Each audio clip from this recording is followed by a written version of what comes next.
നമ്മൾ ഇന്ന് പാദ്രെ പിയോയുടെ സ്വന്തം സ്ഥലമായ പിയത്രൽചീനയിലെ പാദ്രെ പിയോ പ്രഥമ ദിവ്യബലി അർപ്പിച്ച ദേവാലയത്തിലാണ്. ഈ ദേവാലയത്തിൻ്റെ പേര് സാന്താ മരിയ ദെല്ലി ആഞ്ചലി, മാലാഖമാർ രാജ്ഞിയുടെ പേരിലുള്ള ദേവാലയമാണ്.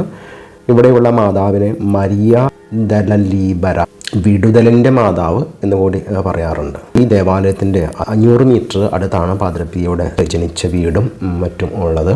അതുകൊണ്ട് തന്നെ ജനിച്ച നാൾ മുതൽ ഏറ്റവും കൂടുതൽ പ്രാർത്ഥിച്ചിരുന്ന ഒരു മാതാവിൻ്റെ രൂപമാണിത്, വിടുതലിൻ്റെ രാജ്ഞിയായ മാതാവ്. 1909 മുതൽ ഈ പിയത്രൽചീനയിലേക്ക് പാദ്രെ പിയോ തിരിച്ചു വരുന്നുണ്ട്.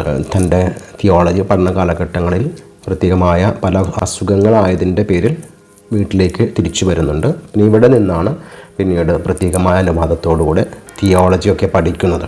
അങ്ങനെ 1909 ജൂലൈ 18 ഡീക്കം പട്ടം സ്വീകരിക്കുകയും 1910 ആഗസ്റ്റ് 10 തിരുപ്പട്ടം സ്വീകരിക്കുകയും ചെയ്യുന്നുണ്ട്. അതിനുശേഷം 1910 ആഗസ്റ്റ് 14 ഈ ദേവാലയത്തിൽ ആദ്യത്തെ ദിവ്യബലി അർപ്പിച്ചു. ആ ദിവ്യബലി അർപ്പിച്ചതിൻ്റെ തിരുവസ്ത്രങ്ങൾ കൂടെ ഇവിടെ സൂക്ഷിച്ചിട്ടുണ്ട്. പിന്നീടുള്ള കുറേ വർഷങ്ങൾ 1916 വരെ അസുഖങ്ങൾ മൂലം വീട്ടിൽ തന്നെ ആയിരിക്കുകയും ഈ ദേവാലയത്തിൽ ബലിയർപ്പിക്കുകയും കുമ്പസാരിപ്പിക്കുകയും അങ്ങനെ കഴിഞ്ഞിരുന്ന ഒരു വിശുദ്ധമായ ഒരു ദേവാലയമാണ് ഇത്.